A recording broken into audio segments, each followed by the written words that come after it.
Avoir un enfant, c'est remplir l'un des deux buts ultimes de l'organisme. C'est aussi la plus belle récompense d'un couple, surtout quand l'enfant est en santé. Le VIH-Sida est l'un des facteurs d'altération qui empêche cela, dû à son mode de transmission de la mère à l'enfant. Certaines personnes partagent leur avis.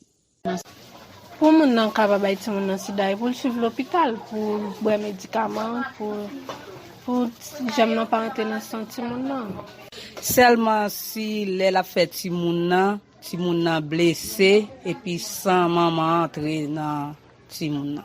Une grande partie de la population ignore totalement ou en partie comment est-ce que le VIH passe de la mère à sa progéniture. Les spécialistes Gervich Julien et Élisée Lucin expliquent la situation.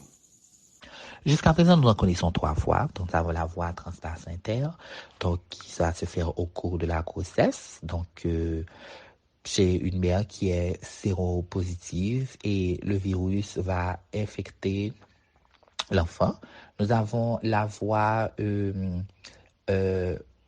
vaginale, donc le plus souvent au cours de l'accouchement, donc pendant que l'enfant va passer à la filière vaginale, donc le risque d'infection aussi est... On peut tenir compte des facteurs viraux, comme la charge virale de la maman, et il y a également la variation des souches, le nombre de CD4, ces cellules spécifiques que l'on peut retrouver chez la mère infectée.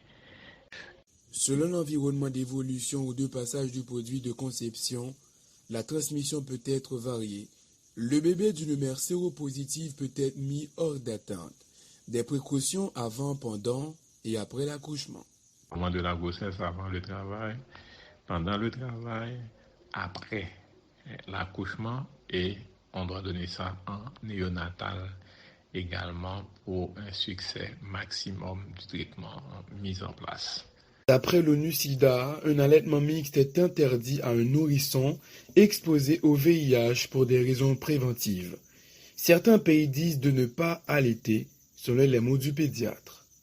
Chez nous en Haïti, donc il est recommandé de continuer avec le lait maternel, donc de donner le lait maternel exclusivement pendant 6 mois.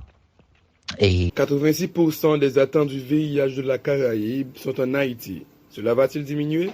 C'est une question pendante, la réponse reste un mystère. Ronaldini Tully, Elfenker ID.